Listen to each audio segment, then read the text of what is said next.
It's either laugh or cry. And I have cried all the tears. I've cried them all. So it's time to laugh. Came to realize that vulnerability is strength. When things pull you down, how you get up and what you've just learned about yourself. The biggest thing that I've had to learn in this journey is how to ask for help and to whom. I may not feel like going out to dinner tonight, but I might tomorrow. And I think remembering that, keeping that in my forefront. Welcome to Rarely Discussed, an American Porphyria Foundation podcast with your hosts, Andrew McManaman and Nicole Castellano. We have porphyria, a rare disease. Rare diseases differ greatly but share many similarities in how they affect our lives. Being rare can feel lonely and isolating, but we're stronger together. Join us in meaningful interviews with porphyria and rare disease experts and the patients and families impacted as we connect, learn, and heal together. We'll talk diagnosis, treatment, pain, mental health, managing daily life, and everything rare. Welcome to Rarely Discussed. This is episode number 6, and we have a very, very special guest that's been a huge part of the APF. So I figured, Nicole, you could introduce our wonderful guest today. Yes, we have today Debra Knapp, and Debra has been a member of the APF for a long time. She was diagnosed with hereditary coproporphyria, or HCP, in 2018. She's originally from Utah, but she lives in Missouri now with her husband. And she used to be a high-powered lawyer, and when she got sick, she had to shut her business down, and it was very difficult. And you know, it's something that I'm sure that we'll talk about in her story here. Another thing that Debra, she volunteers in our Facebook groups. She's she's a big part of our book club, the APF book club, and then also Porphyria Partners. She is always there to help anybody. And one of the things that I could say about Debra is even when she's really sick and in an attack, she is making everybody laugh. She can make fun of it. She can find a way to just, keep her spirits up. And it's pretty amazing. So Debra, thank you so much for being here today. If you just want to kind of start telling us a little bit about you and your symptoms and how you got diagnosed and everything, and, just take it from there. Well, thank you. It's a pleasure to be here. We've been trying this for a while, and it's been a terrible year for me. I just have one attack after another. So here we are. We finally made it. So my story. I was born in a little town. No, not that story. So I was sick almost my whole life.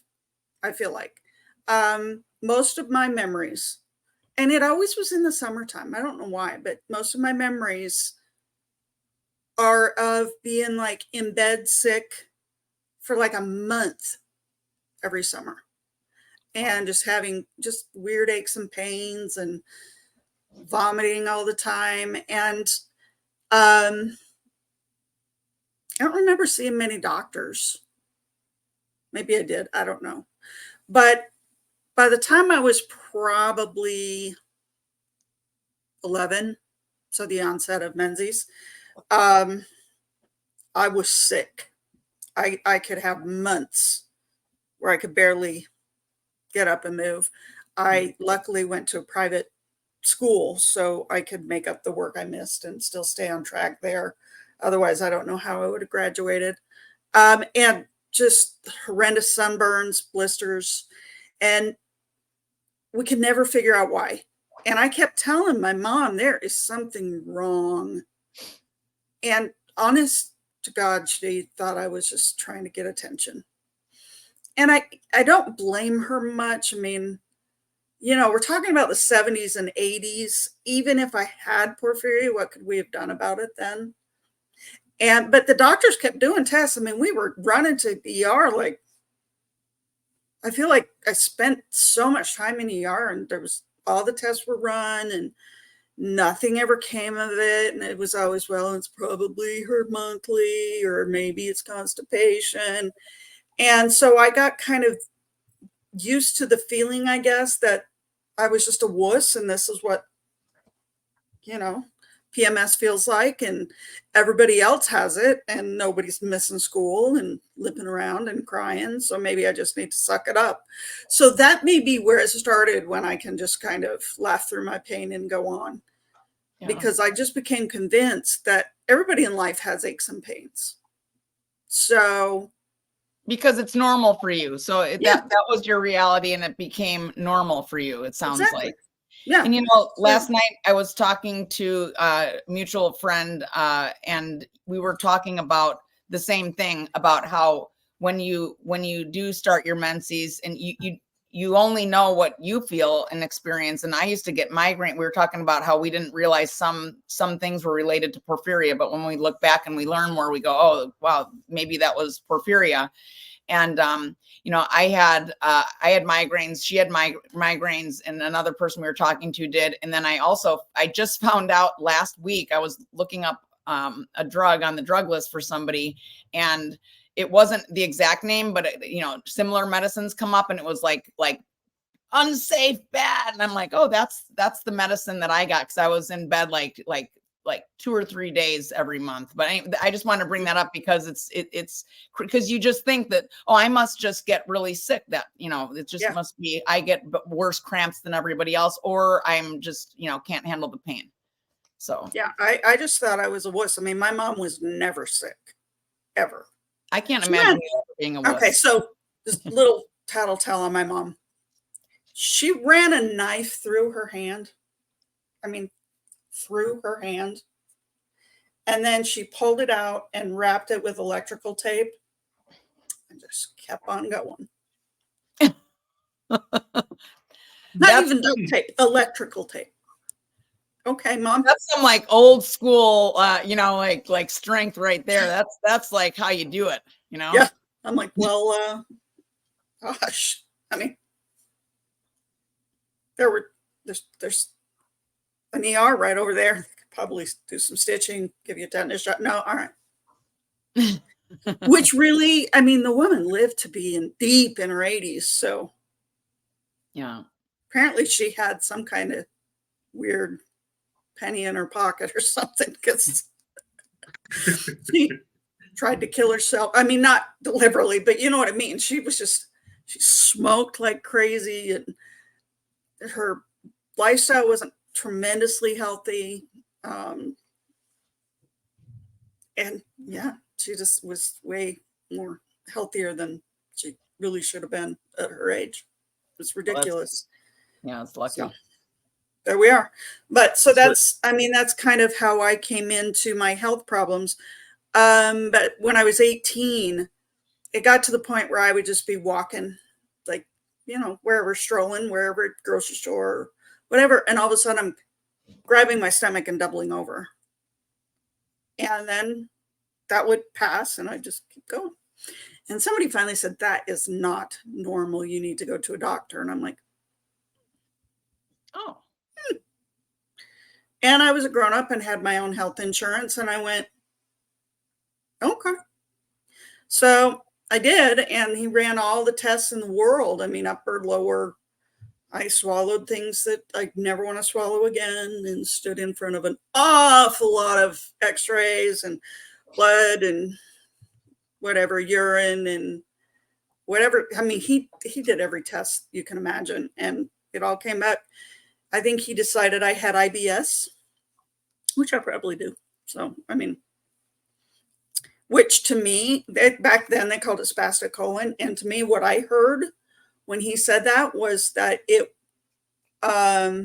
IBS is, we don't know what's wrong with you, but we know maybe something might be. So we'll give you this diagnosis. Yeah. So I didn't take it seriously at all. So that was my first attempt to get diagnosed, and went nowhere. But I think chaotic is a word that my doctors like to use about my childhood and my early life. And I think that's a good word. I mean, a lot of chaos, some domestic violence, a little brush with a couple of cults, which does a number on your intuition, your ability to trust yourself. I don't know if you knew that. So my health was last thing on my mind because I had stuff I was dealing with. And eventually I ended up with 4 kids and a very toxic, abusive marriage. And then me and my 4 kids were alone and I had no way to take care of them. So I went to college and then I went to law school and I got really sick in law school, like sick. And they started running the whole battery of tests again, but this time it was head to toe. It was full body scans, CTs, heart scans, ultrasounds, the whole body. I remember this one time, the phlebotomist was taking blood and it was like he had 16 vials of blood and 4 of those giant culture bottles, right? And the doctor kept running out and circling more stuff on the page that he wanted tested. And so he's just taking blood. And I'm thinking, I'm going to have to drive home. I mean, I'm going to need some. Yeah, 16 vials. That's a lot. It just was a ton of blood. And finally the phlebotomist whispered, kind of goes, this is what they do when they don't know what's wrong. Like, this is a secret. Really? Huh. I'm not laughing because it's funny. I'm just like, because it's it's funny. No. It is funny. I mean, we're just sitting there. I feel like a hose, like a fire hose of just blood coming out with a doctor that just keeps going, I don't know, maybe it's rabies. It's just like, okay. And that happened more than once, by the way. Every new doctor wanted all those new tests done. So my blood has been everywhere around the world. It's been, if you can test for Lyme disease, they have my blood.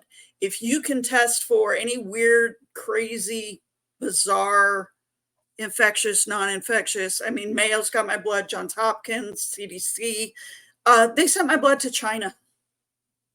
Because why not? We, in my law school, we had a partnership with China. And so we had students in China and our students went there. And so the theory was, well, maybe my immune system is just really zonked and they've brought something over that I'm not immune to. Found nothing. And that was eventually, so I'm like 35 years old. I've got 4 little kids. Finally, I said, doctor, am I going to die? And he said, I don't know, because we don't know what you have. I can't make you any promises, but I just don't think it's going to be soon. It's not going to be this year because we've tested you for everything that could kill you in the short term. And we know all of that's negative. So that's the best I've got. And I said, so, your best guess is I'd probably be around to see my kids grow up. And he said, that's my best guess. And I said, well, I guess I'll be back when my symptoms change. And that was that. I just walked away. I couldn't do it anymore. I had been through so many tests. They hurt so bad. So I was just done. I was sick all the way through law school. I had a fever the whole time I was in law school and into a year after I graduated from law school. And then one day it just vanished. It just went away. And I've never run a fever again. And that was 15 years ago. Never run another fever. I've had COVID. I've the flu, strep throats, never run a fever again. So, that's weird, right? So we started calling whatever I had. Yeah. We just started calling it Debra's disease because we didn't know what else to call it. Right. And just went on with my life and tried very hard to, luckily I don't know if anybody remembers what the economy was like in 2010. I graduated in 2009 and nobody was working. Yeah, the global financial crisis was going on with all the closures. Everybody. So most attorneys, when they get out of law school, go to work for some government entity somewhere because that's how you learn how to practice law. That nobody was hiring. Everybody had a hiring freeze. And so it's like, well, I don't know what I'm going to do. My friend hired me to be her legal assistant, and that taught me to practice law. So then I was able to go out in 2013 as just in my own firm full time. But I don't think I ever put in an actual 40-hour week. Really, 80 hours is more what attorneys do.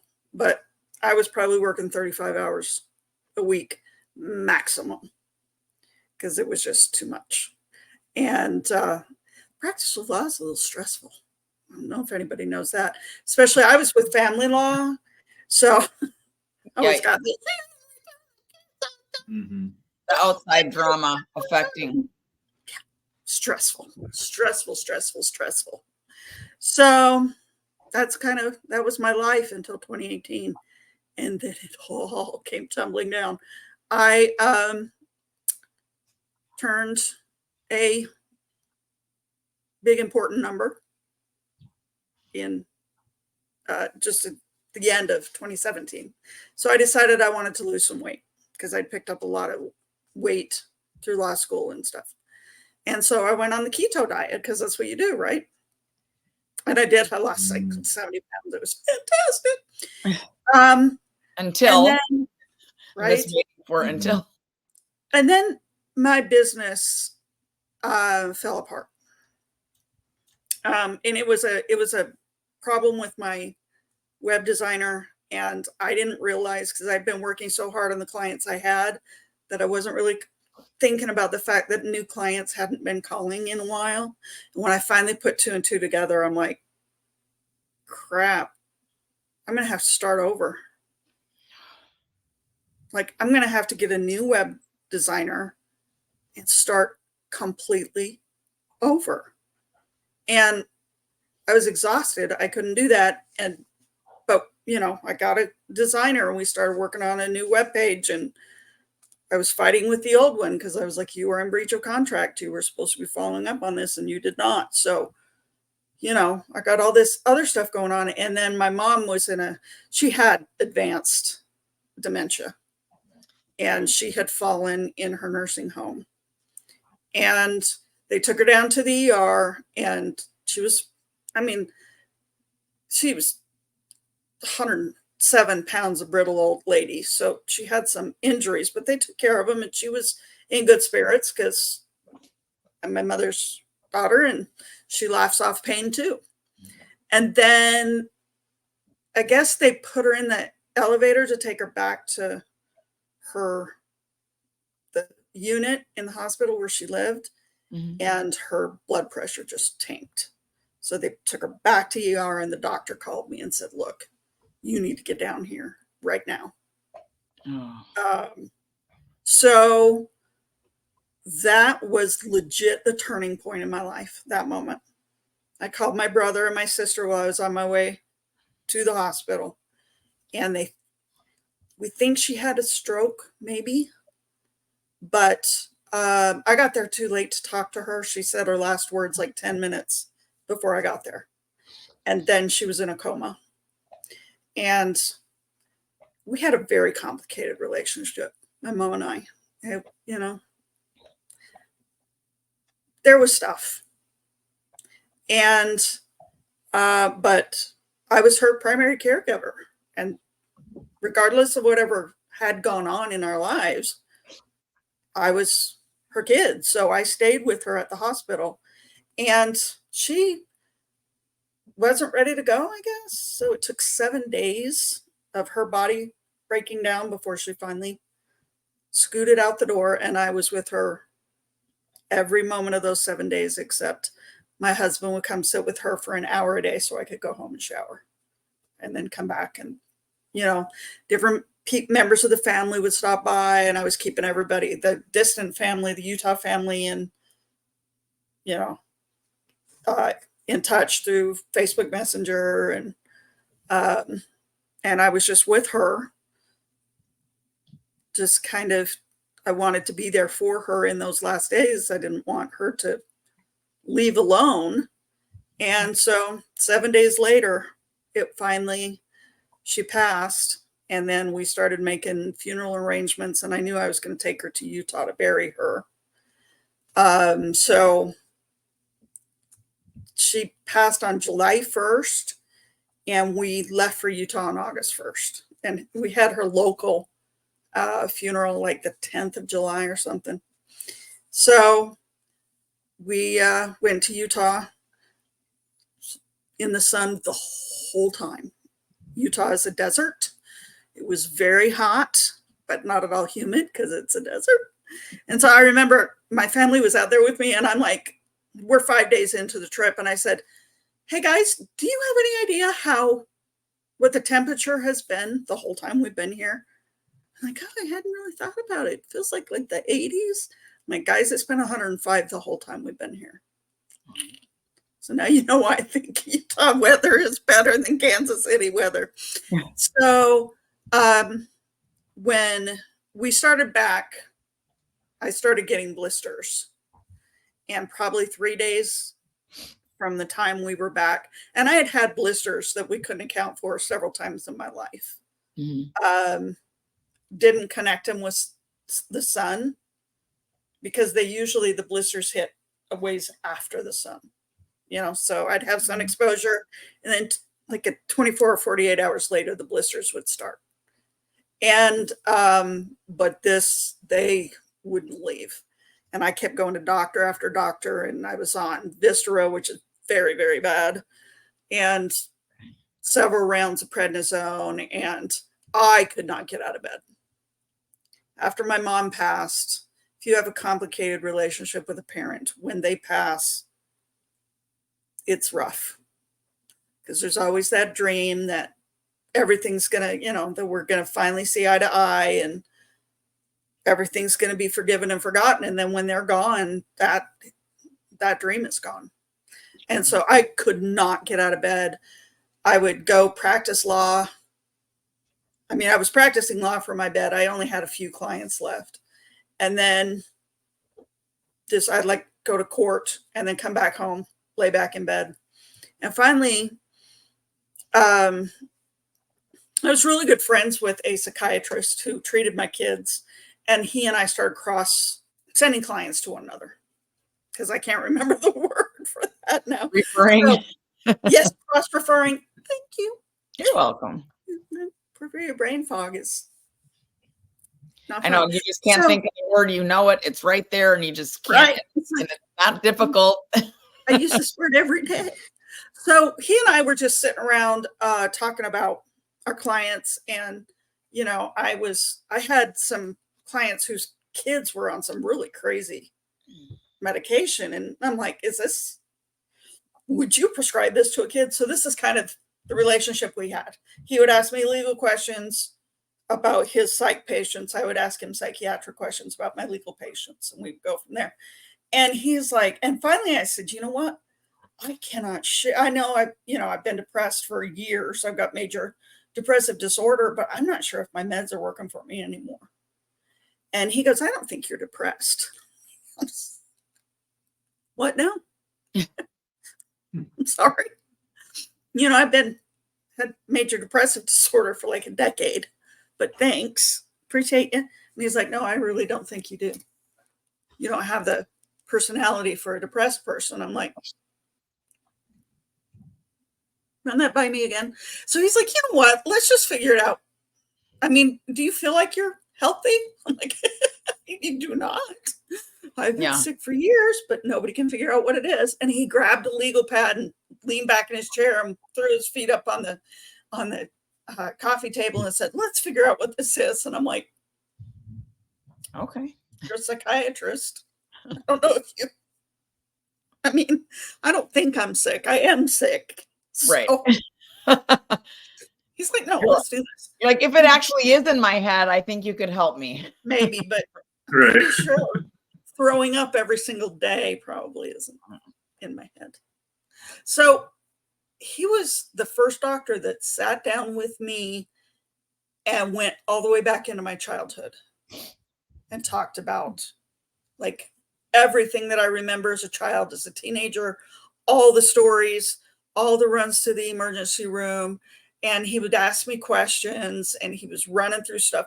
And 3.5 hours, we just sat there with our feet up on the coffee table and him looking up things on the internet and going, well, do you ever feel this way? No. And then he finally goes, do you get stomach aches? And I'm like, dude, let me tell you about my stomach aches. Just completely throw me down on the floor, monkeys jumping on my stomach, cannot move or breathe with no explanation. And he just goes, I think I know what you have. And I said, do you know how many doctors have said that to me? Right. I'm just saying, you know. I don't respond to those words anymore, as I've heard it Right. too many times. Yeah. I mean, I think you're cute and this is really sweet, but really? And he goes, I really think you have a very, very rare disease called porphyria. That is insane. I'm sorry, what now? He says, yeah. So, and then he gets out a pad of paper and starts going through the enzymes, and we have 8 different enzymes, and if one of them, and I'm just looking at him like, what? Okay, look, I watched every episode of House. I've heard of porphyria. I don't want that. That's the episode where they nearly cut the little girl in half. I don't want that. Are you crazy? So he's like, well, I'm not saying you have this. I'm just saying take a look at it. Sure. Go Google it. I know you're going to anyway. Go Google it. See what the symptoms are. See if you think they fit or not. You know, and he couldn't treat me because we were in business together. But my primary care physician was a good friend of ours also. So he texted her and he goes, you know, I'm sitting here talking with Debra and I really think she's got porphyria. And my doctor went, what's that? So we were off to a running start. So that is basically where it began. And he told my primary care physician, look, I think you should run these tests, see where they lead you. And I just walked out of that office going,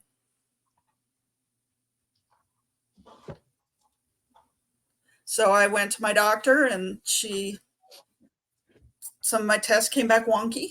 She thought the porphyrins were weird and the PBG was weird. And so she thought it was enough weird to refer me to a hematologist.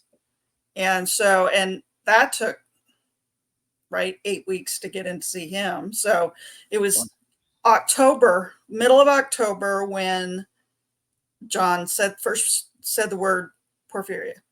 And then all the pee and, the 24-hour collection and all the wonderful stuff we go through when we have doctors that don't know how to test for this.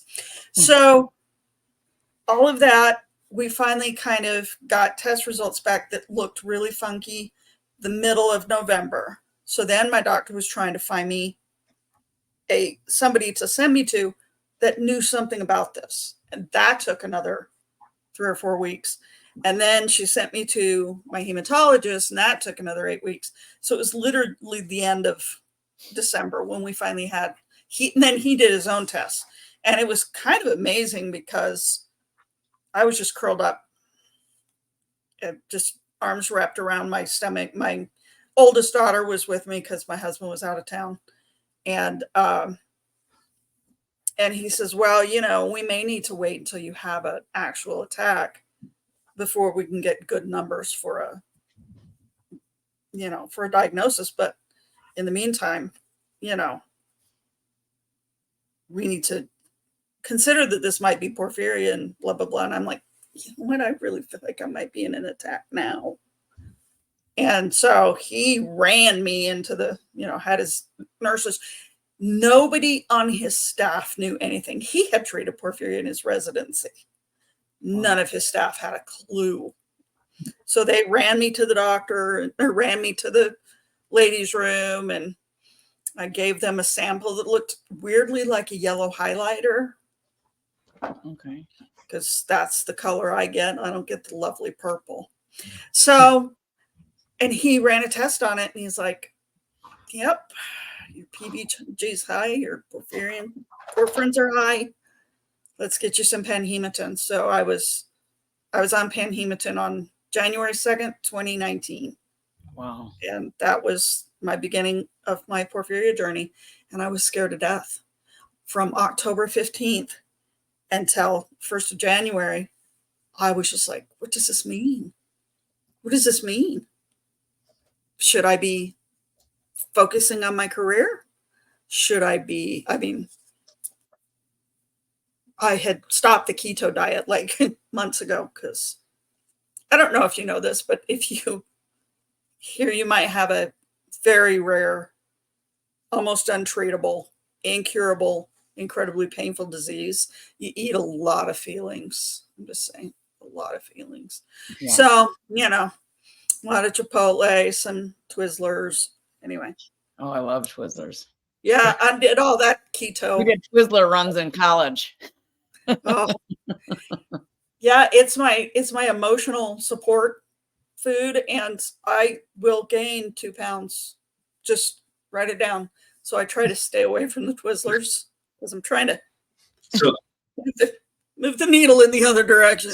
So it's I was just terrified, and that's when I found the APF. And I want to say Amy Chapman was one of the very first people that started talking to me and reaching out to me, and then Desiree kind of got in there and said, you know, let's calm down, let's get some tests. You're going to be, you know, this is a disease you can live with. And I started watching people on the APF that did seem to have this disease and were still living. I mean, they were going on with their life. And I got to tell you, right then, I was not living. I was just existing. I was existing in my bed, staring at my ceiling in pain, going, what does this mean for the rest of my life? Because I'm just in my second act, you know? I'm not really old enough. I'm not ready to call it a day. So they sent me the stuff to get the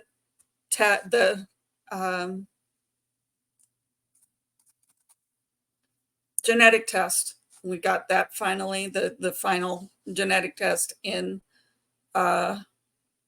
February, and we were off to the races. And then it was a matter of trying to keep up on the panhematin. I was having, first it was like once every 6 weeks, and then very quickly it was every 4 weeks, and then every 3 weeks. And then we went on a panhematin once a week prophylactic thing, and I was still in pain, and I was trying to practice law, and I actually got a corporate gig practicing law. So the stress was higher and it was more hours, but I didn't have to do everything, right? Like I didn't have to do the business end of it. That was handled for me. Sure. So I went to work for the state of Missouri, representing foster kids, trying to get them permanency somehow, whether that's through adoption or returning them back to their families or a guardianship or whatever it was. Stop warehousing kids in foster care and get them a permanent home somewhere. So that was my job, and I absolutely loved it, but the stress was unbelievable. And I wouldn't take my meds while I was at work because the only thing I need at work is my brain. Everything else can just suffer, but I got to have all my faculties. So wouldn't take my Xanax for the stress, wouldn't take my pain meds. My boss kept telling me, you just take your pain meds. And I'm like, but I can't think. Right. And then, you know, so we ran around up until the beginning of 2020. So beginning of 2020. And Givlari came on the market, and I was like, I was the third person that they started the process for, but insurance problems cropped up. So I was actually like the 5th person in the country that was on Givlari after it was approved by the FDA. Wow. So I've been working with Alnylam Pharmaceuticals since the get-go. So, you know, and it was supposed to be the magic pill, right? Like, I'm going to have this shot, and then I'm going to be able to do my work, and I'm not going to have to take my laptop. Every time I showed up at the infusion center with my laptop, the doctors and nurses would go, you know, stress is a really big factor in porphyria. I'm just saying. Because I hear boy, that. you know, I I hear said, that now when I have an infusion. They're like, seriously? I'm like, yeah, but you know, sometimes it takes my mind off of things though. It's yeah. a And I distraction. loved what I did. I loved it. I Yeah. just, those kids became my kids. And I've always, my very first case was a child abuse case. So I've had a child's focused, child-centric practice my entire practice. And so, and I loved what I was doing. I loved my team. I loved working for the state, loved the, you know, medical benefits. Yeah. So, but then, you know, we were all ordered, you remember 2020, we were all ordered home, and I was doing work from home and as best I could. And the Givlari was not the magic pill. I was still in pain almost constantly. I was still doing panhematin. And then I'm like, one of these two is not working. And I can deal with the Givlari more than I can deal with panhematin. But then the state of Missouri called me in July and promoted me to citizen. So, because it was, you know, everybody had to downsize, and I was one of the new hires. So first in, first out. My career was over just with one phone call.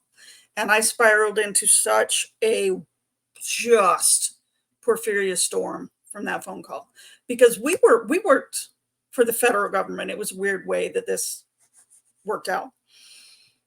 So the state of Missouri was not paying my bills, so I didn't think we were going to get caught up in the layoffs, but we did. And I thought, well, this is a great time to move back to Utah, but I was too sick to do anything, and I lost my health insurance. Oh my God. So Alnylam Assist was still there for me, so I could continue getting my Givlari, but Recordate, I did not have Assist with Recordate, so there was no panhematin for me. And the rest of the medications that I was taking, we just had to figure out, right? They do have a program. I'm surprised that you weren't able Yeah, I just didn't, I don't know. I didn't reach out, or I've got a sketchy relationship with panhematin anyway. It just, I hate it. I hate it. And I hate saying that because it saves so many lives. I mean, it is the lifeline for people with porphyria. It just doesn't work particularly well for me. And it hurt, or just you have side effects, or I mean, yeah, it tastes terrible. It feels terrible. My port is goofy and hurts all the time. And even though we had to change, you were all up in this, we had to change hospitals from the one I was in to a different hospital, a public hospital now. And I mean, we are rock stars when we go in there. There's 3 of us, and we get treated all together. And they treat us so nice. I mean, they couldn't be nicer. They are so gentle and loving and kind, and I still hate it, just because I just hate it. So, you know, I didn't really follow through on I was so overwhelmed. It's crazy too, because you know, it's like like for me anyway, I know it's the only thing that, like, I was just talking about this the other day. It's the only thing that's going to make me feel better, but I just don't want to go. And it wasn't necessarily the treatment. It was just the whole thing. Because at first I had to be admitted to, you know, with my insurance, I had to be admitted to receive it. And I would just sit there and just not go, and be, you know, like waiting for Godot. Okay, let's go. And I just sit there. I hated going, and I still hate going, but I don't know why. I think it's just, you know, I think you get sick of it. It just exactly. You have to do it at all. I don't know, Andrew, how do you feel about that? Like it's just, I don't know. Like, I just hate. We all wish we didn't have to do any of this, I guess is what I'm saying. I think, and it's my little rebellion against porphyria, and it's stupid. You're going to say, Andrew, what's your relationship with panhematin? I mean, my attacks happen a lot more, obviously, infrequent. So I didn't really have this horrible relationship with it having to go all the time. So for me, I looked at it when I got my 4 doses. I was like, I need this. It makes me feel better after a couple of these, so I'll take it. I mean, I did, of course, have the bad relationship with it initially because I was getting it just intravenously instead of through a PICC line or a port. Right. So I was getting blood clots left and right on both my arms. So Yeah. that relationship was bad, but as far as the porphyria aspect, it was nice. Oh yeah, And then there's did you do like PICC lines in your arms? Finally, So yeah, so my took did you go so from long because they. veins to PICC lines to port? Because that was So my I journey. never actually got a port. I Oh, know all that's right. typically the roadmap to go, but I never got a Well, it port just depends on because the frequency, doesn't it? no, but Right. even So when we I got got Terry the on last episode, and she's never gotten a port, and she's been on it for decades. So I think Decades. that it's just Yeah, it's like personal. any treatment, it's individualized, and Exactly. yeah, I needed to Yeah. get a port from frequency, and just because my veins weren't loving it, because that's not Yeah. the way it's meant to be given. So, but yeah, I have little tiny veins. I mean, little tiny, and now I have permanent nerve damage in my arms from the PICC lines wow. because they would scar every time they go in, right? And after, I think I had 3 on each arm, and there's nowhere for them to put the line anymore without running it through a nerve. And so, I mean, it was either I'm not doing penhematin or we get a port, and they were on board with that. So, but it's fun now because whenever I have to do my blood pressure, it hurts. And I've got it's so weird the things that hurt us because most of us have such high pain tolerance. Yeah. Right. I mean, I put on my Facebook, I don't know if you saw it, that I can manage level 10 pain. If I can get to level 10 pain, that I can move, I can get my needs met. I can, get to the doctor, I can move around. But when it goes over 10, that's when everything's off the rails and I have to be taken care of. And so everything is about getting my pain down to a level 10. And all my friends are like, holy crap, how do you even? Well, we've been living with that level of pain most of our lives. A lot of us have. So you can't just lay on the floor and scream every single time your pain ratchets up. So you just learn to suck it up. And I have 2 canes right by my bed. And if I need a cane, I grab it. And I use a lot of furniture to get around. And you do what you have to do. And so that's what my life is. And I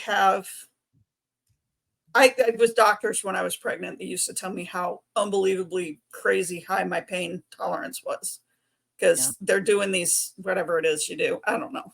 And then they'd go, most of our clients can't do this without having some kind of numbing agent. And I'm like,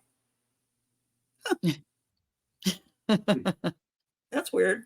So, so many of us have these crazy high pain tolerance, and then I can't get my stupid blood pressure taken without crying. Yeah, It's really, isn't it funny, like little things like that, and you're like, that's just I can deal with level 12, but I can't get my right? blood pressure taken or whatever, Yeah, I had my wrist broken, and I'm just looking at it going, well, that's weird. I was 9. That doesn't look right at all. It hurt when they said it. I'm going to say that hurt like when they said it, but otherwise I'm just like, well, that's weird looking. Sprained ankles. I sprained my ankle really bad. I mean, I rolled it bad, like, because I can't. If I'm going to injure myself, it's going to be significant. Because, Well, you're thorough. You like to do things properly. Right. I'm an overachiever. Finish your follow through. Yeah. So my bless my youngest daughter's heart. She was the only one home, and I'm yelling for her, please help me. And so she wrapped her arms around me and kind of walked me into Walmart, and I got one of those really sturdy braces that's metal all over, right? And then I braced my ankle up and packed it with ice. And then that night, my husband and I drove to Omaha because we'd had this weekend planned and I really needed to get away and walk the zoo. Because that's what you do when you've rolled your ankle all the way over. You just go walk the Omaha Zoo with your little boot on, and it's all good. See, this is what I was talking about. When she's absolutely jacked up in pain and messed up, she just somehow goes. I got stuff to do. So the other day when I said this attack, we were talking earlier, and I had this horrible attack last week. I mean, horrible. But so my baby girl, who was born in 2020, that's a fun story too, because she told them that her mother has porphyria, has HCP, and she was coming early. I mean, micro-preemie early. So I think 28, 29 weeks, something like that. I mean, early. And so they needed to prepare for the possibility that this child could have the porphyria gene, and they need to be careful with things like light treatments and things like that. So they were all over that. I mean, they took such good care of her and shielded all of her skin from light therapy. And the doctor kept saying, I'd really love to talk to your mom. And I'm like, it's 2020 and you're a public hospital. No, but thank you. Because it's not like they're going to let me see my grandbaby, right? I mean, it was May of 2020. We weren't even sure what COVID was doing. We were all on lockdown. So I'm like, so no. But thank you for playing. And so that doctor is the doctor that is handling my panhematin now. Oh. Because they were so kind and sweet with my grandbaby. So, but that grandbaby is autistic. She's nonverbal. And she is named after me. She's my little namesake. And they moved to Tulsa when she was 6 months old. And so she kind of barely knows me. And I would go down to visit, and she was just not having any of me. She just, And so she showed up Tuesday, and I hugged my older grandbabies. And then she came up, threw her arms around me. So at this point, I don't care if I'm dying in an hour. Whatever Rhiannon wants to do, we're doing. So she's calling all the shots. So I played with Rhiannon the whole time they were here, because I chased after her and we ran. We played hide and seek and we played peekaboo, and we lost her behind the curtains and had to come find her. Where's Rhiannon? Where's Rhiannon? And it's Rhiannon Debra, if you're wondering how she's named after me, but her name's Rhiannon. So my grandbaby wanted some time with grandma. She was getting it, man. This is the first time she's ever wanted to play with me, and we hit it hard. So, she's 4. She's got 4-year-old energy. So did that have something to do with why an attack rolled me the very next day? It might have. Yeah, you never know. And I'm not sorry. I am not sorry. I was sorry for 5 days of such extreme pain that I honestly wasn't sure why I was not in a coma somewhere. Like, should I just go into the hospital and have them just sedate me until this is over? It's something we talk about, though, right? Like when we do it, when we know we're not up to it and we do it anyway and overdo, and then we pay. Is it worth it? And, usually you always feel like it is, even though, you end up, having to have, treatment and being in bed and feeling horrible in a bad attack. But it's like, if you would have missed that time with your granddaughter, only have all these short times to be together, Exactly. I haven't seen her in a year. Wow. So yeah, I'd do it again tomorrow. If I knew that it was going to turn out exactly the same way, I'd do it again tomorrow. And my local grandbabies, they come I would say every other weekend, probably. They come and spend a few hours with me. And they know sometimes I'm greeny to them. So sometimes Greenie just needs to kind of sit in her chair. I'm still going to play with you. I'm just going to play from here because we play blocks.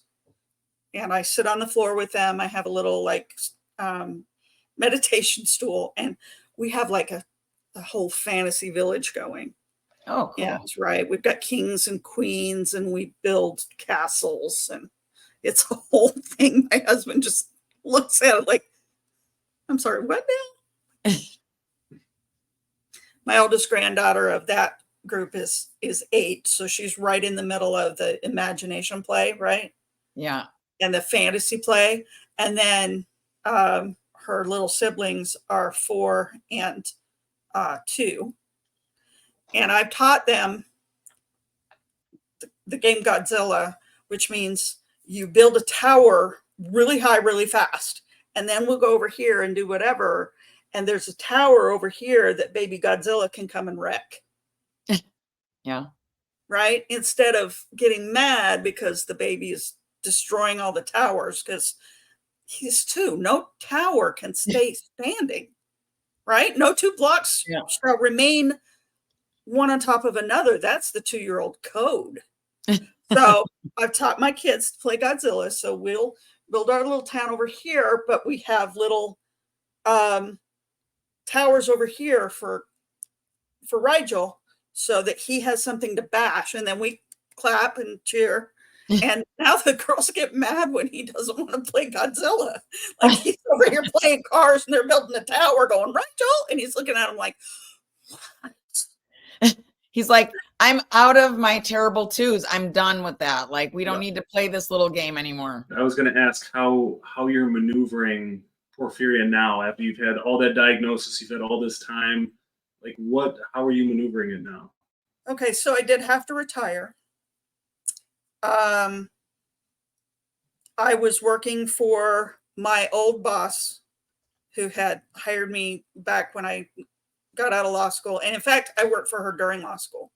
And she was still doing the child abuse cases. We did together child abuse and foster care. Like, you can't take a child out of a bad situation, put them in a worse situation, and then go, well, we didn't know. So we sue the foster care agencies for negligent foster care placement when children are abused in care. And I got to the place where I couldn't even do that. And that was just phone calls. I mean, legit, people would call in. We had a billboard, had a number on it. I would answer the phone and start talking up, start getting all the preliminaries done to bring them in as clients. And I couldn't keep up with that. So I am fully retired now. And honestly, when I am not playing with grandbabies, I read a lot. I watch a lot of TV. Hold on. She reads a lot. A ridiculous amount. A lot. Yeah. Ridiculous amount. If anyone wants to have a book idea, Debra's your gal. I am. I could. Yeah. By the way, I just finished Midnight Star last night.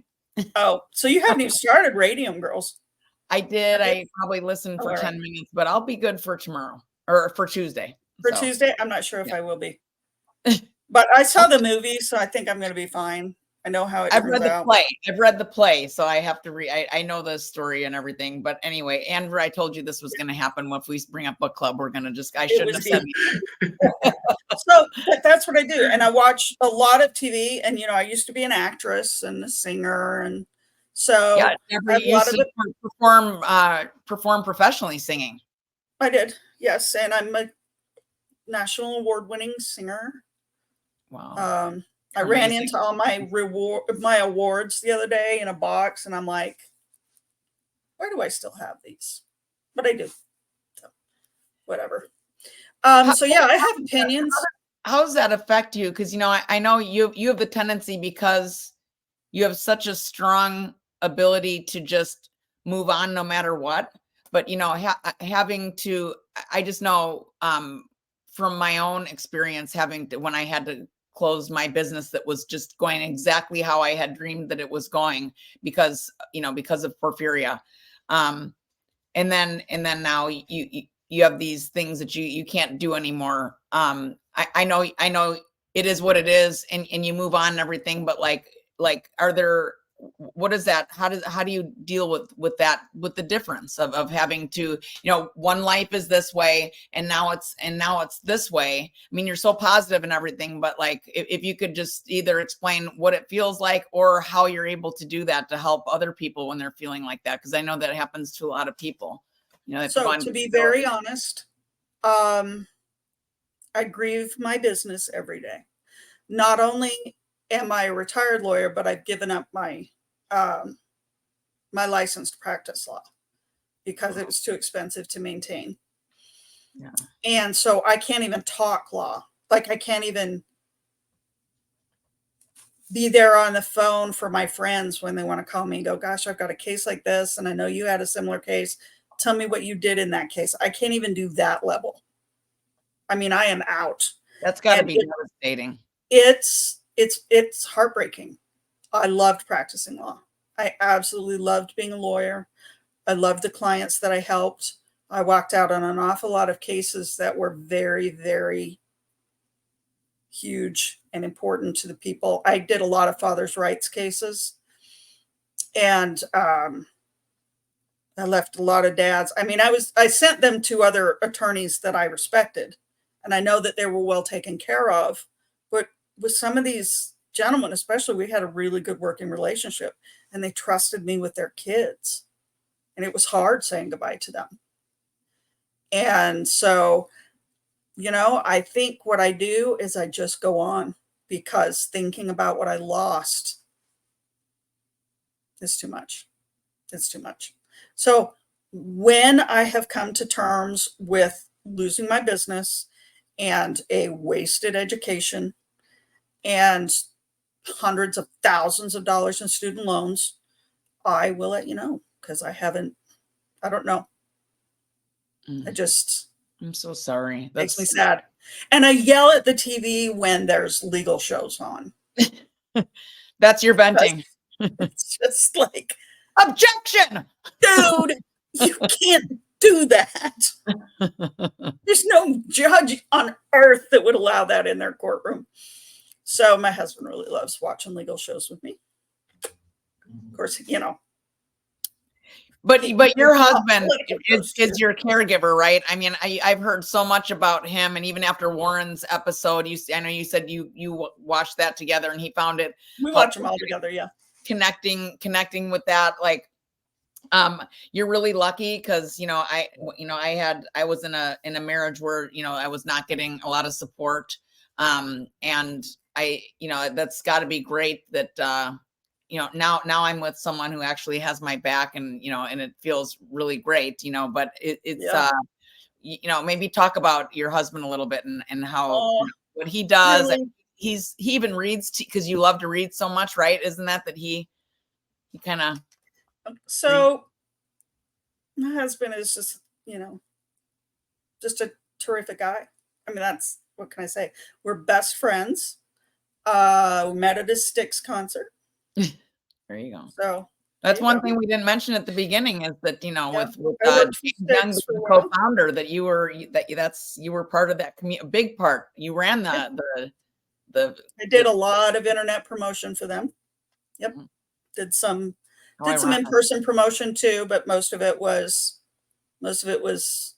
internet, because it was the cool new thing. I mean, 20 years ago, so 25 years ago. So yeah, we are the best of friends. He's walked through this journey of illness with me. When he and I first started kind of getting together, I was going through the nightmare and trauma that was with my former husband. And here's information in case anybody needs it. If you are walking away from a domestic violence relationship, the lethality factor of a woman leaving goes up 75% for 2 years after she's left her abuser. So I was fighting for my life. everything was horrible Literally. around me.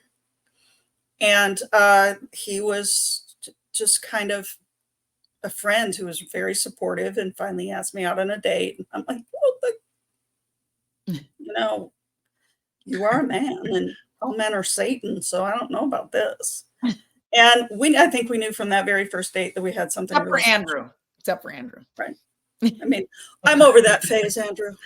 All men are not Satan, but at the time they were. So, and so he's watched me go through the highs and the lows of this last 20 years and helped me. I mean, we've paid a lot of medical bills together. And so, yeah, he's been through this whole porphyria trip with me. He's in the APF groups. He doesn't talk. He doesn't use Facebook for what it's intended for, but he still sees what's going on. And it's funny because he got off Facebook for a while and he's back on for a job now. But I made a statement at one point that I'm like, you know, it has occurred to me, it's so weird for me that these folks are my family and you don't even know them. I mean, I talk about these folks by name and you have no idea who any of these people are, and they are my family. And he rejoined the APF that day. So, yeah, because he doesn't want me to be out there with no support, right? And all of a sudden he's like, yeah, I really don't know these people. So he's spying on y'all. So, and he loves that I have that kind of support. And he knows when I go quiet in the movie, it's probably because I'm texting somebody who's really feeling down. One thing that you may have noticed about me is that I can't walk away from somebody who is hurting. I just can't. Yeah. I can't. And I can't fix what's wrong, but at least I can be there. I just sit next to them. And this kind of happened in when I had my infusion 2 weeks ago. And this woman came in and she was kind of sitting across from me. I didn't know her. And somebody called her. So she was on speaker and she was like, well, you know, I have to come down here and do this radiation thing. And, you know, and she was kind of being flippant and I couldn't really hear the person on the other end. But then she starts having trouble breathing, right? And then her feet start shuffling. And then I hear the person on the other end going, honey, I really need you to breathe right now. I need you to take a breath. And she just went into full on meltdown. Just started to sob. Her feet are like shuffling on the floor and she's just breaking down. And I'm across from her and I'm like, well, this is weird. So I just got up and asked if I could sit next to her. And she said that I could. And then I asked if I could touch her. And she said that I could. So I just kind of laid my hand on her back while she was talking to whoever she was talking to. And I didn't say anything to her because what could I say? I've never had cancer. I've never had radiation. I've got no real words of wisdom for her. But I can't just let her sit there and sob. So I just sat there with her. And then she just kind of grabbed my hand and held it for a minute. And she was trying to breathe. And then she just turned around. She just hurled her arms around my neck. And I just held her. And they came to get me from the back. It was time for me to go. And I'm like, and the nurse just sat there going, well, I just hugged her. Well, you never had cancer, but you saw something that you recognize because you've been in that kind of situation, maybe, you know, and you know, and I know, like we talk about, even if it's a different disease, you know, whether it's cancer or rare disease or anything like that, it's you know, there's so many overlaps, and especially the emotional part of it, you know. Yeah, I call it the ministry of presence. Just being in somebody's presence and holding space for them while they're hurting. That is who my husband is to me. He can't fix it. Sometimes he puts his arm around me, but sometimes I'm hurting too much. I don't want that. And so he's the one that's breathe, sweetheart, breathe. And when I can't lay still because the pain is so much that I'm writhing, then I will just hand him my tablet and show him where to start reading. And he reads and he does the voices and everything. He has no idea what he's reading. I do not read things that interest him. But he reads to me until I can kind of get on top of the pain enough that I can take the tablet back and start breathing again and start feeling good. He is that presence. Even if it's just over the phone, I can text him and go, oh my gosh, I'm in so much pain. And just knowing that he's there and that he cares. That's who my husband is for me.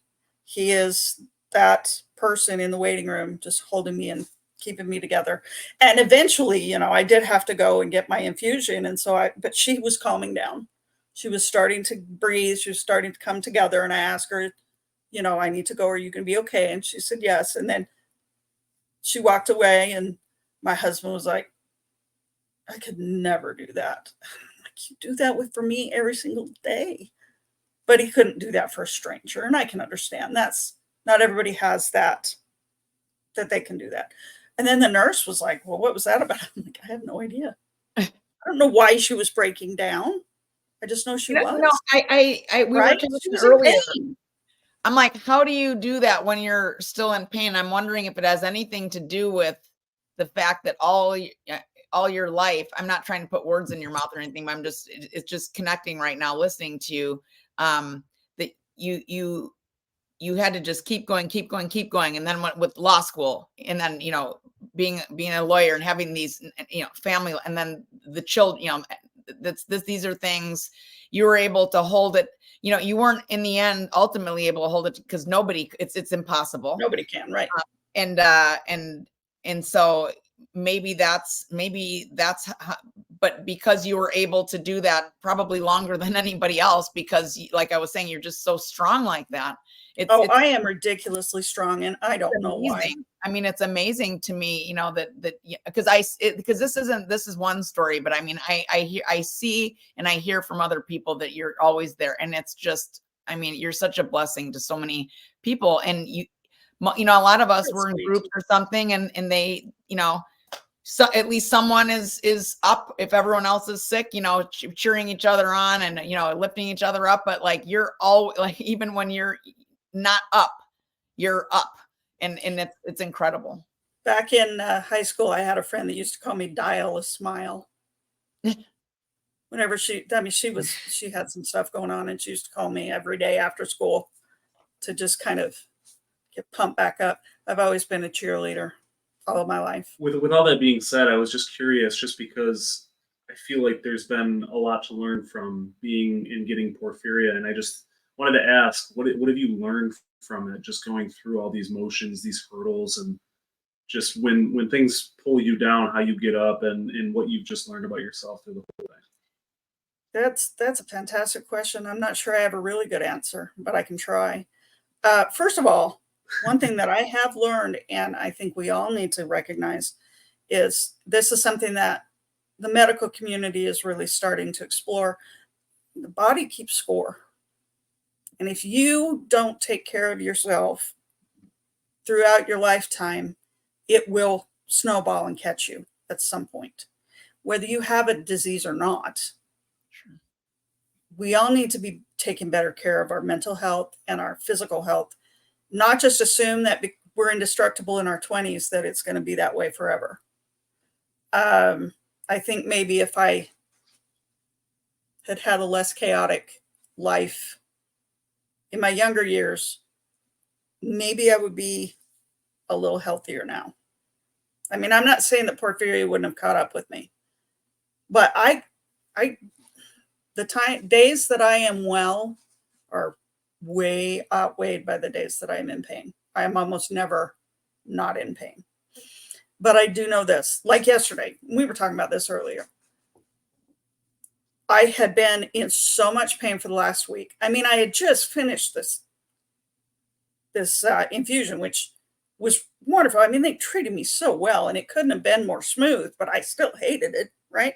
And then the next day, my grandkid comes, and we have to play because it's my baby. And the next day, I got hit like 10 times worse than the last one that I was just treated for. And I was not going back.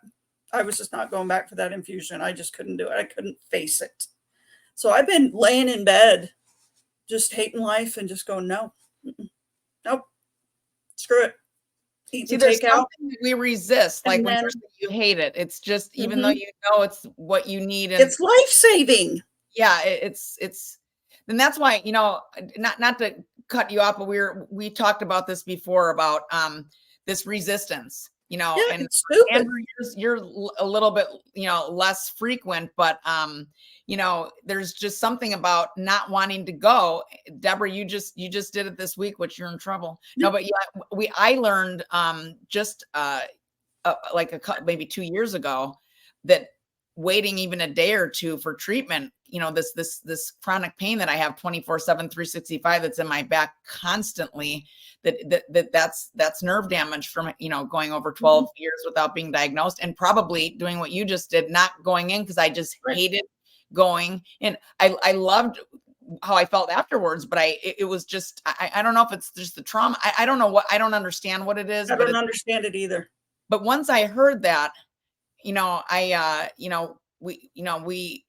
was a big game changer for me. And so now, like, I know, like, a couple of us, like Tasha and Claire, when we're there, we have to call each other so we can tell the other person, go, you need to, go, so you don't so you don't have any, possibly get nerve damage later, and, act fast. That's a thing. I tell myself that every single time, and I still wait. It's stupid. It's ridiculous. But I do have a group that, the vampire trio that we all get treated together, and they're constantly going, would you just, for the love, get some, and they're both on prophylactic treatment. Yeah. Whereas I'm just as needed. But yeah, I just was not going to go. But what I learned, and even last night, I was starting to feel better, but I had my Givlari shot on Wednesday.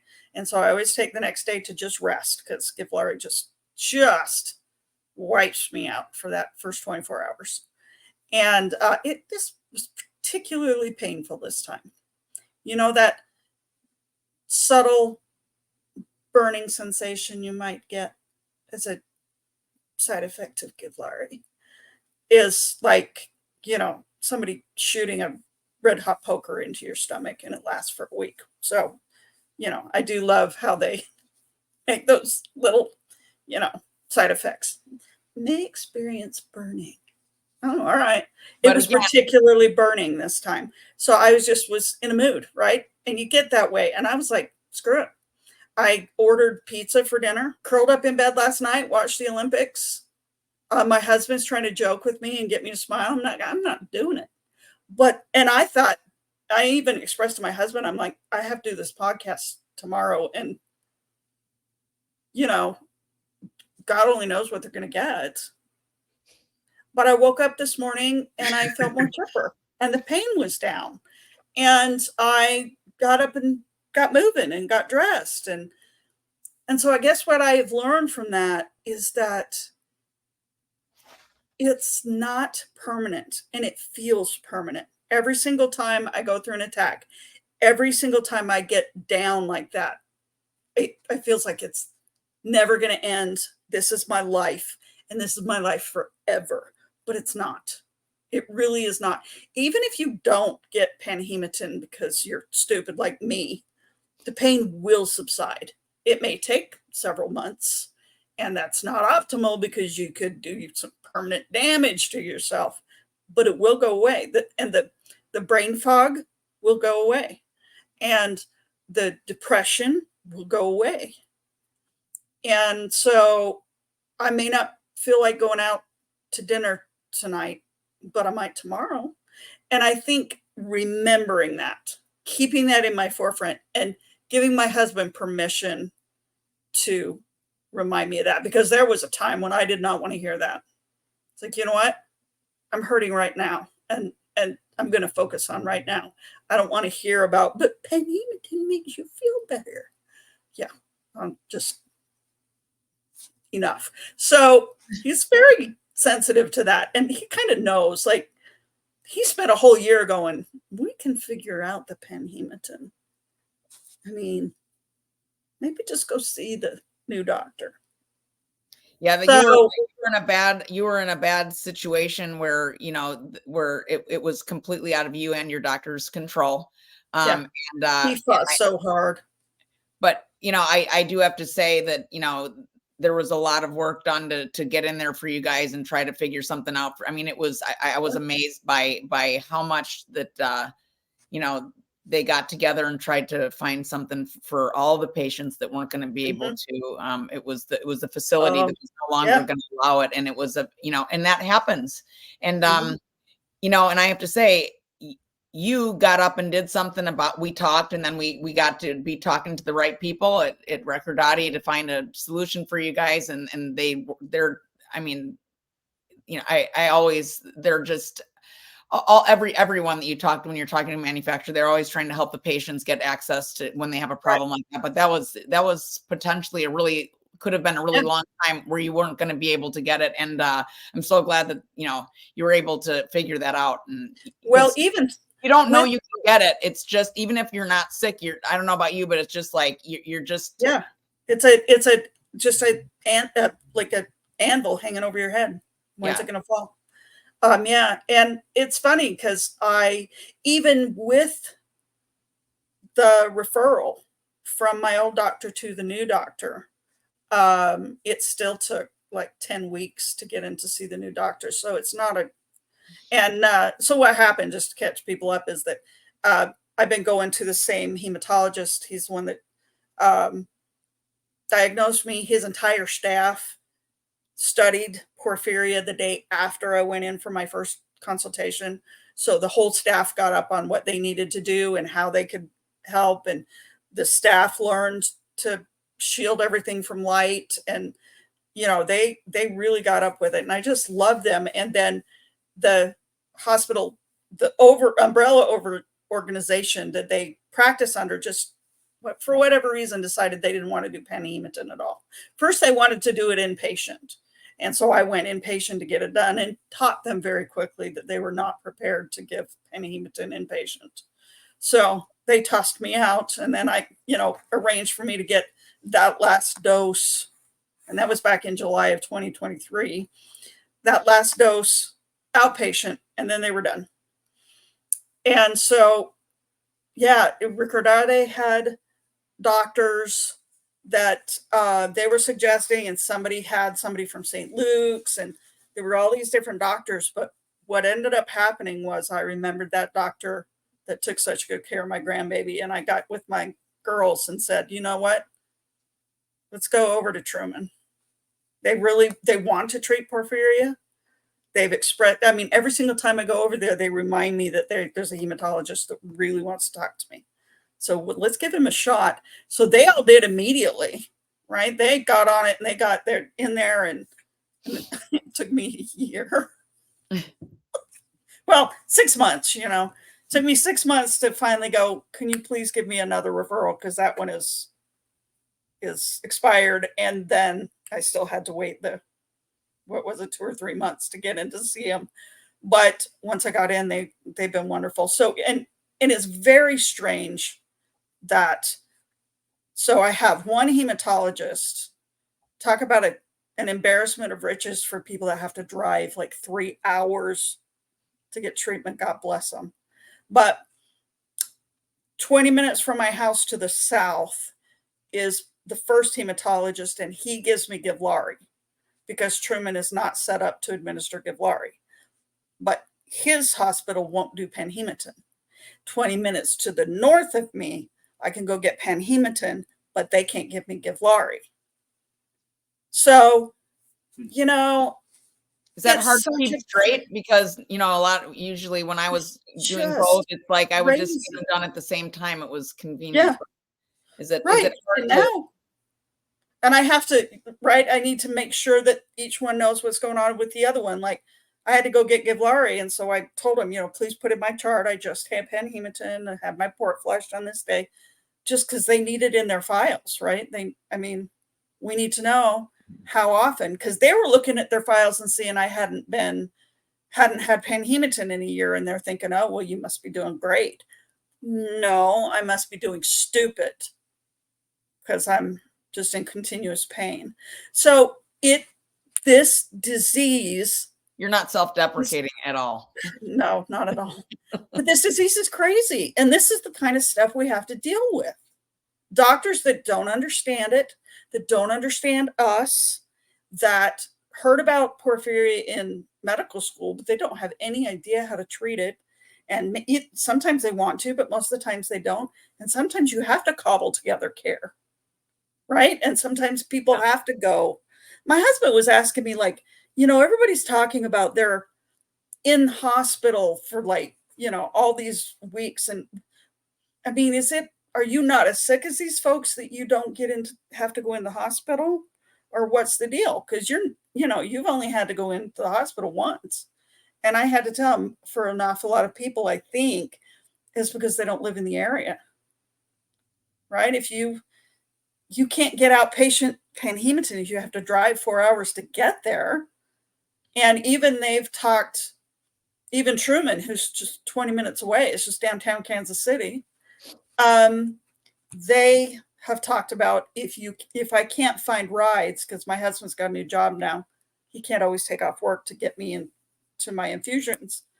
And they're like, well, if you can't find rides, we will, we'll admit you and do it that way. I'm like, I will find a ride, which is also stressful. But this is the life with porphyria. And that's what I've discovered by getting to know people in the APF and being involved in the Facebook page and getting I'm a member advisory board. I forgot to mention that at the beginning. Oh, yes, I am a member of the member advisory board, and it is wonderful to hear what is going on with other people with different types of porphyria. I'm HCP, I'm in the acute side, but I have a foot in the cutaneous side too, because I'm just that lucky, because I'm an overachiever. And so it's really cool to kind of hear what's going on, but it's amazing that it kind of almost doesn't matter whether it's cutaneous or acute. Yeah. Whether you have an attack every week or you have one couple of times a year, like Andrew, we all go through the same stuff. We all share the same story. Or even if it's like George with EPP, it like even people that have just not even acute, when I've met them and talked, there's just this instant connection and understanding. It's a beautiful thing in our community. We all go through the same stuff. We're all in pain. It may be different kinds of pain, right? You get isolated. You have all these have things to navigate doctors, and the last thing in the world you feel like doing is calling another doctor. And you poked and prodded and lots of curiosity about your illness, but not really enough curiosity that I want to treat you. And just fighting to get seen, fighting to get heard, fighting to be understood. And calling the insurance company and saying, why isn't this being covered? And what's the code? Oh, it's not a code. Well, I'm not a doctor. What's the code? And then you got to call here, and all while you're not feeling well. And right. How come these, it is amazing that billing stuff never pops up on the 3 days a month I feel good. It's really. So yeah, life is a struggle, and life with porphyria is a big struggle. So, and if it's either laugh or cry, and I have cried all the tears. I've cried them all. So it's time to laugh. One of my very favorite movies, we know it's a favorite because I own 3 copies of it. Just everybody I know has given me a copy of it for a gift giving occasion, and that's The Shawshank Redemption. Oh, I've seen that. That's the movie I've seen the most as well. And I only have 1 copy, but for some reason, every time it's on, I'll just, even if it's like in a doctor, not that's in the doctor, but I've been public places where I just stop and I'm like, I've seen it. I've literally not all the way through, but I've seen it at least 30, 35 times. Me too. And I love it. And there is a line in there. You've got to get busy living or get busy dying. And back before I knew what was wrong with me, when we were still calling it Debra's disease, and I was running fevers every day. And you know how you feel when you have a fever, right? Your body hurts and your head hurts and everything hurts, and you just want to lay down, but you can't because you have contract law. I said that to myself every single day. Got to get busy living or get busy dying. And I still have grandkids to raise, not raise myself, but to spoil and then hand them back Right. to your I've got kids. stuff. Yeah, I've got stuff to do. I've got places I want to see, which is fantastic because I have Giblari every 3 months. So I have this fantasy of being a nomad, right? Getting one of those great big RVs and great big truck and just giving up the house and living in the RV and just traveling. Except I have to come back to Missouri every 3 weeks to get my stupid Giblari shot. And, am I going to be able to get panhematin in Missoula, Montana? So, yeah, my dreams are a little bit larger than my health. Right but- now, you never know, right? And who knows? Hopefully it'll get better. Going to get better. Yes, it's not And- permanent, exactly. And that things are going to get better, and that she was sick like this when she was my age, but she got over it. Now she's doing great. And then she had that attack that brought her home from Spain. So I'm like, so everything's great. Yeah. But she is very, we just all just adore Desiree. She's, honest to God, the mom I wish I had. And she's not old enough to be my mom, but that's okay. Well, I think a lot of She people had me feel when she that was way. like 10 or something. I don't know. But The mother of Yeah. porphyria. I don't know if she'd like that. I don't know if she'd like it either, but it is kind of what it is. She has been Yeah. such an encouragement for me and has been there for me during some very dark times, and then introduced me to y'all, which was wonderful. And so you guys are, it is funny that the member team in Facebook groups or the Facebook team will get together, and sometimes it's, hey, what do you think about this post? Should that be up or down? And other times it's like, oh my gosh, today is so terrible and I feel so awful and look at this blister. And it's nice to have a group of people that you can do that with. Yeah. And we're all going through the same stuff, and it's nice. And I think if I had one thing that I could say to the porphyria community at large, especially people who are just getting started, who are just getting that scary, terrifying diagnosis and asking themselves, what does this mean? What does this mean? You can't do this alone. You can't. You shouldn't. Because the days get darker than you can imagine, and you need somebody that's going to come and bring you a flashlight. We need each other. And I'm sure that's probably true of all diseases. This is the one I know about. But honest to God, where would I be without you guys? I mean, really, at this foundation, I don't even know. I was so just curled up inside myself, just wondering what the hell my life was going to be, until I was able to get out and start talking to other people that had porphyria, that were able to tell me what I could expect, and that maybe my life was going to look different than I thought it was originally. And yeah, maybe no, my you're almost making me cry. Andrew, I think you'll agree. Debra, you coming into our community has changed a lot for people. You've been there. You have been amazing. We haven't even mentioned half the things that you do for people and for our community and for, just everything. So, thank you. I think that is great advice, and, thanks for sharing that, because, but I just want to, sometimes we think, one person can't make a difference, but sometimes that's all we need is just that hand reaching out to know, or just knowing that it's there. Mm-hmm. I don't know if that lady whose name I don't even know in that hospital waiting room will remember me. Oh, But I have a feeling she will. She will. And I have a feeling everybody else in that hospital will too. But what I know for sure is this: I'll never forget her. I'll never forget her. Because in order to be a blessing to somebody, somebody has to be willing to be blessed. And that's what we can be for each other. But if you're standing there strong going, not me, I don't need you, then we can't extend that love, and everybody suffers. And none of us can stand by ourselves with this kind of stuff. I mean, But sometimes it's hard.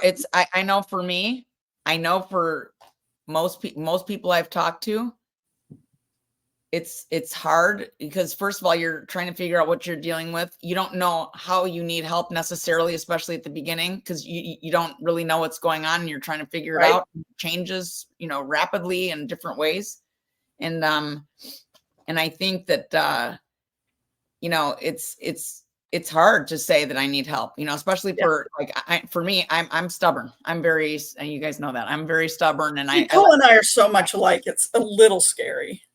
We are so much, but it's hard. Yeah. And I think that, I came to realize that vulnerability is strength. it is. Like you staying there and saying, I'm fine, I got it, I can do everything. Like, first of all, no one can do everything, but it's becoming vulnerable and like you said, opening yourself up to help in opening that line of communication.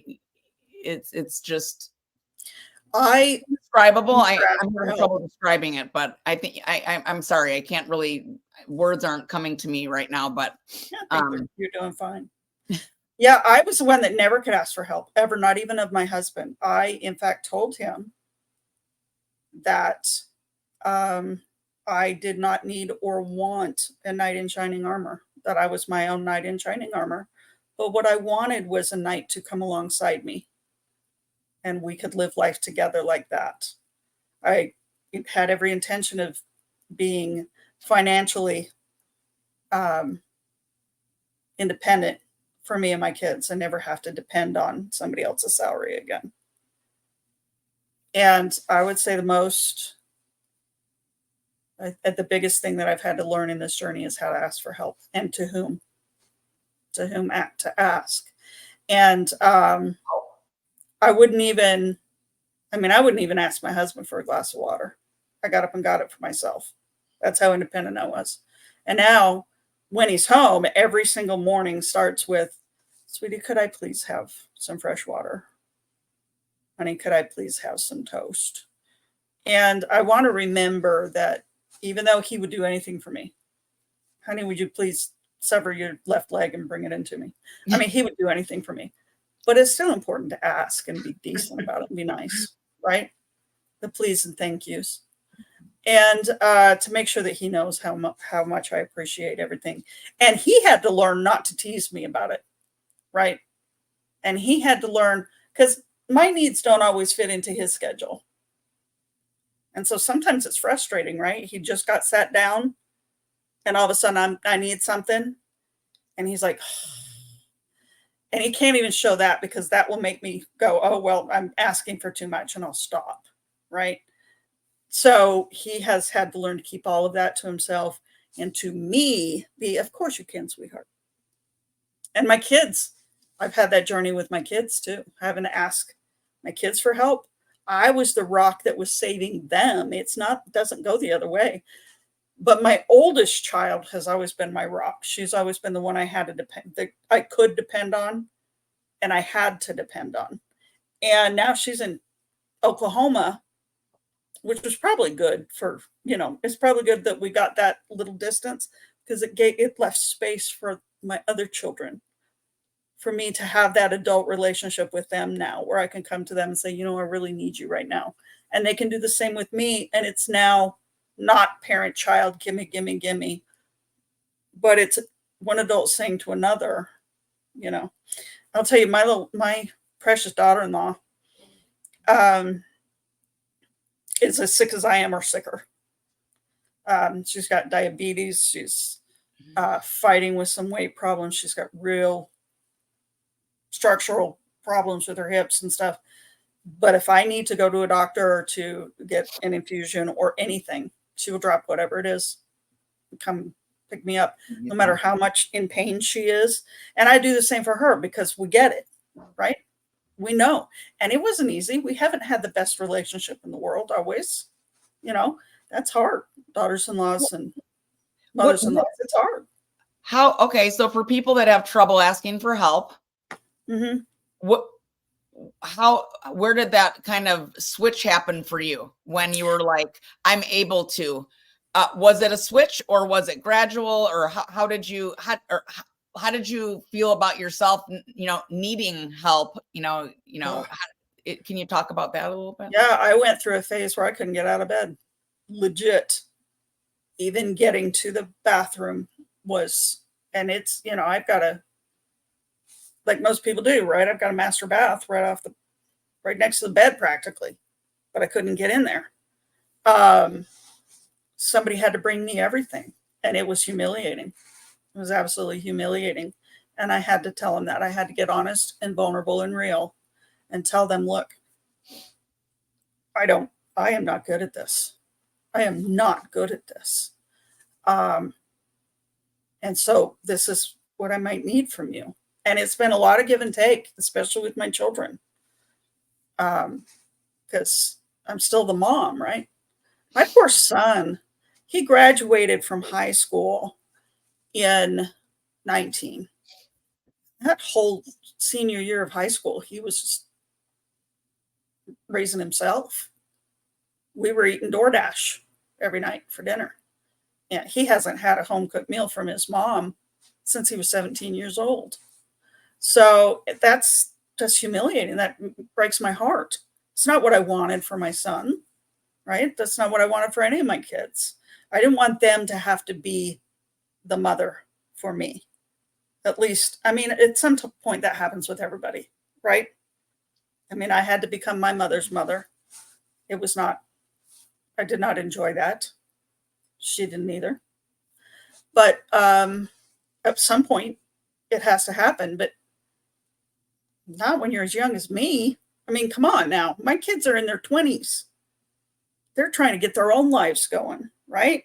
They're working and going to school, and my son's working 2 jobs, and, my middle daughter's out with her family and her 3 kids, and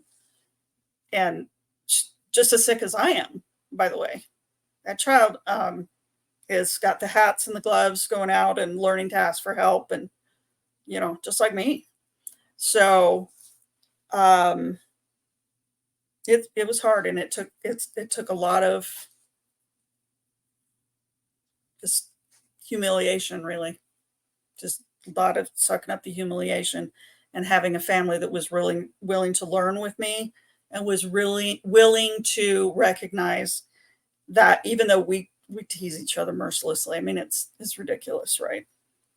But some things you can't tease about, and my asking for help was not something that I could be teased about, because I will go in my little turtle shell, and I go, like, I still struggle with that with my kids. I don't want to be dependent on them. I don't want them to have to feel like, oh, I'd like to go out with my friends right now, or I'd like to go out with my boyfriend right now, but I think my mom needs me. That's not, I mean, they're not at that life stage, or they shouldn't be. So, but I'm up and around and doing much better now than I was during those years. But yeah, it was hard. It was really hard. I can't honestly tell you how I did it. I just did it. I didn't have a choice. I needed water to take my meds. I needed somebody to bring me something to eat, because I couldn't make it to the kitchen. And one thing that I will also say is that my family has set me up for success. I now have a fridge just 2 steps out of my bed with food on top of it, food inside of it. I've got a cart right next to my bed that's got everything I could possibly need to keep myself comfortable and feeling good. That can go with me into any room in the house.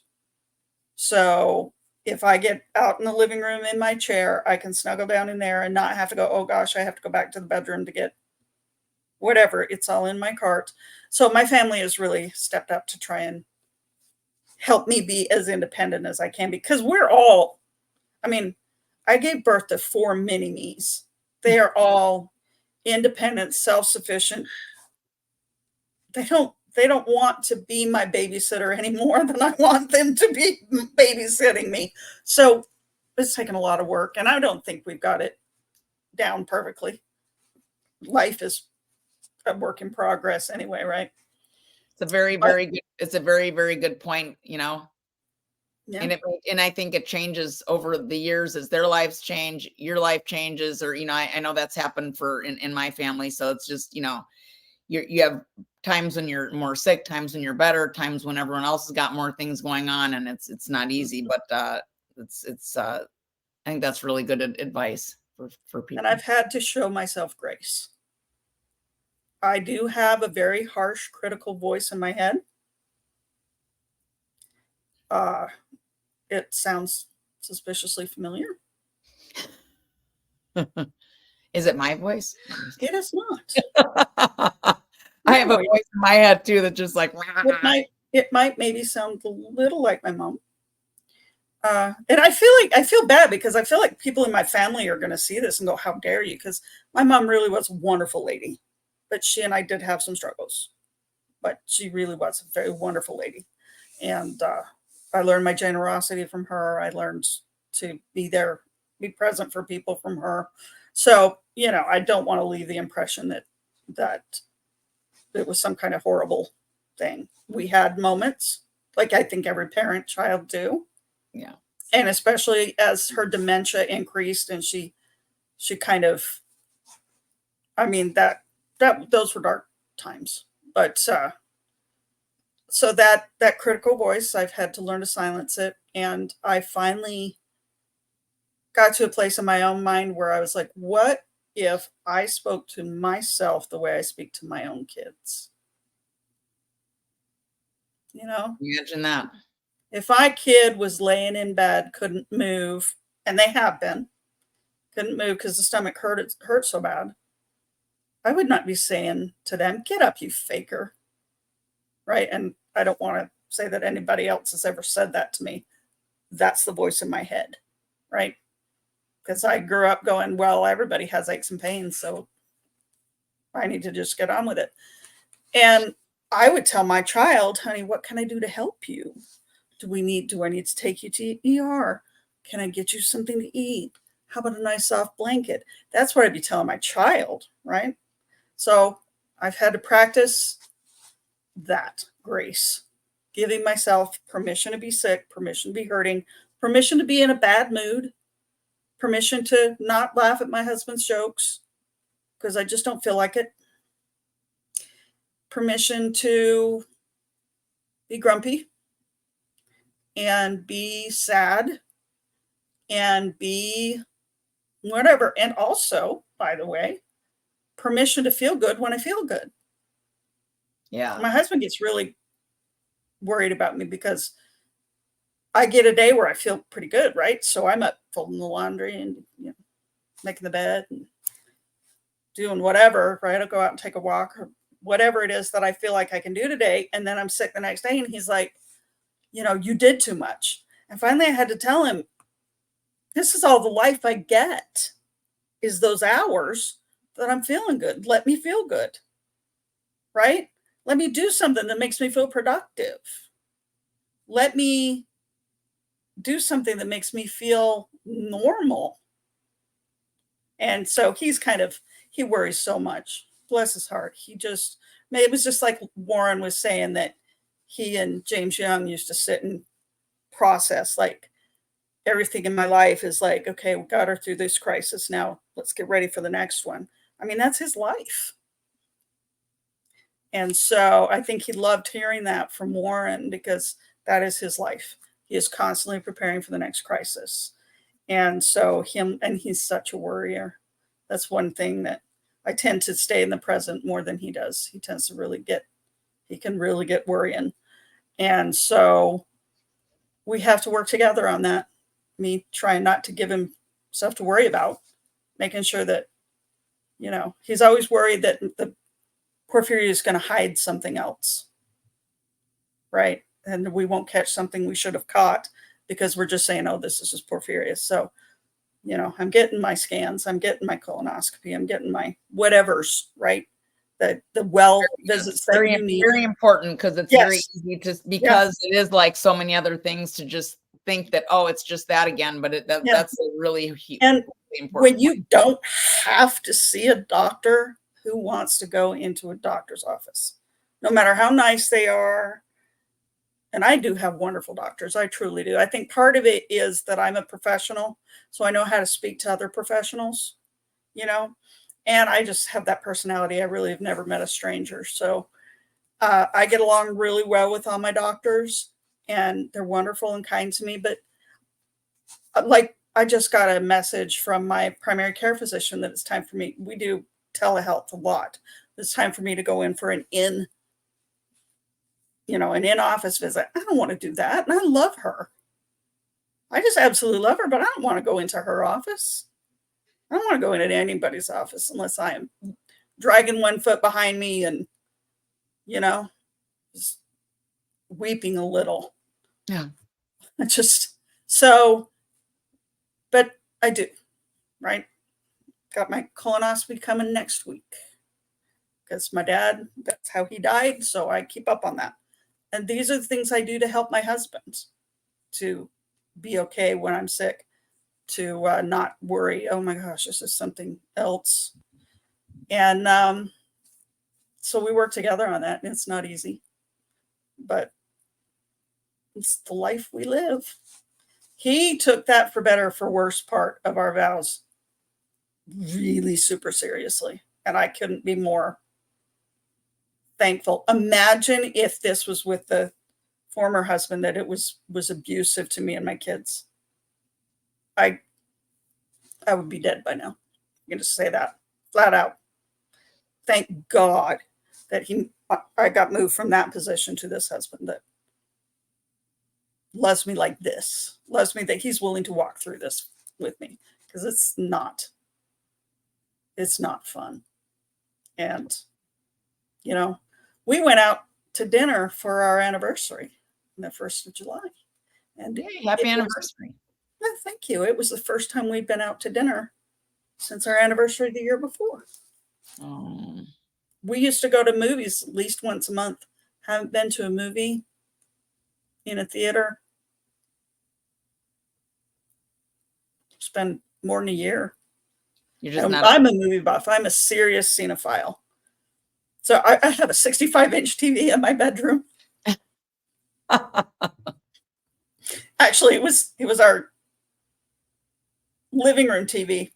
And then the bedroom TV went out. And I'm like, well, I live in my bedroom and all I do is watch TV. We need some. So he brought the TV, the living room TV in here. And I'm like, it's the size of my dresser. It might be larger than my dresser. And I can't live without it now. It's almost like I'm having a movie screen right here in my bedroom, and I can't live without it. So now we have to get a new TV for the living room because I'm a cinephile. But the movie theater is clear over there, right? I have to get in a car. You have to walk from the car to then you got to get the popcorn, and then you got to walk all the way into the theater and sit in the same place for like 2 hours. That's a lot. That's a lot for somebody with active porphyria. So yeah, it is. It's been a lot of changes. My life doesn't look anything like it did 5 years ago. I mean, completely different. And I'm starting to be okay with that. Just starting to. I am just starting to really put my head in the game of, this is the life I have. How can I make it as meaningful as it can possibly be? So that's where I am. And I don't know yet. I'll let you know. Work a lot with the APF. That's really it so far. So y'all are the recipients of all of my desires to be productive. You're welcome.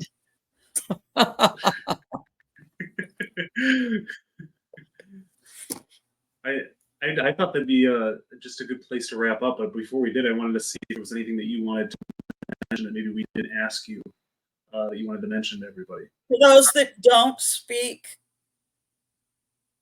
malfunctioning electronics, he said, is there anything else you want to say before we leave? The only thing I really think I have to say is I never forgot what it feels like to be that terrified person who might have porphyria, but I'm not sure and I don't know how to get diagnosed. And if that's you, if that's where you are, or if that's your family member, it is okay to be scared. It is okay to feel overwhelmed. We have all been there, and we are here for you. And I guarantee you, sometimes the Facebook groups can just lay silent for, it feels like forever, and nobody's talking.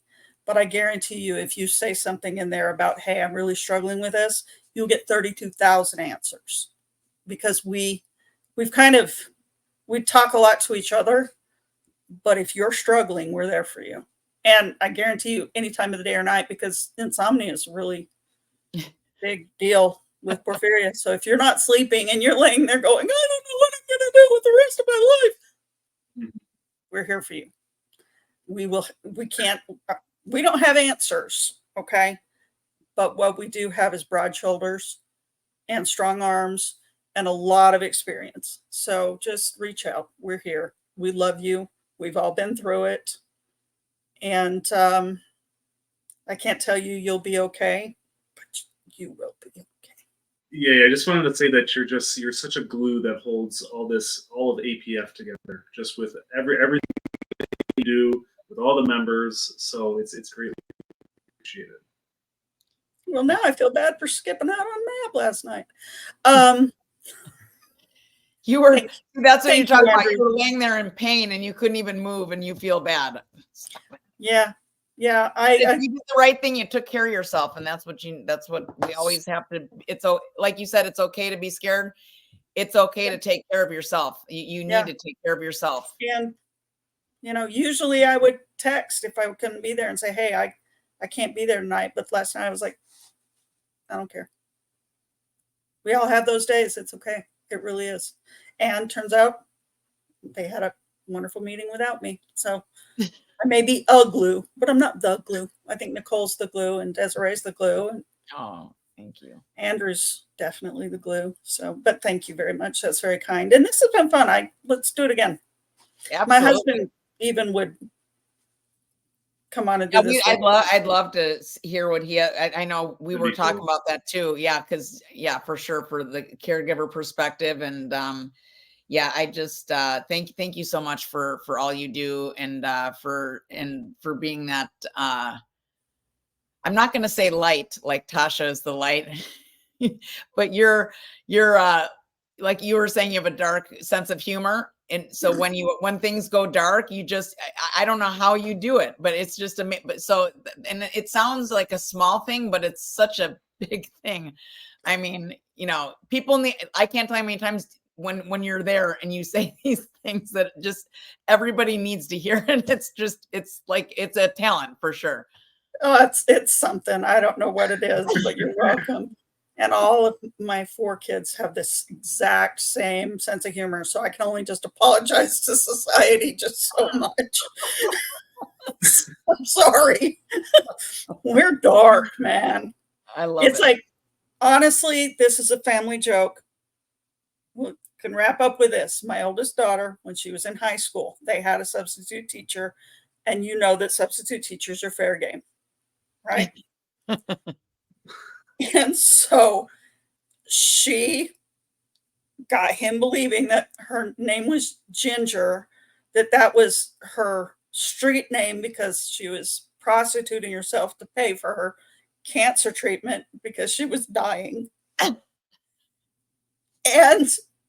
he was just like, are you kidding me right now? And she just looked at him straight face and said, who jokes about death? We do. That is wild. So there you go.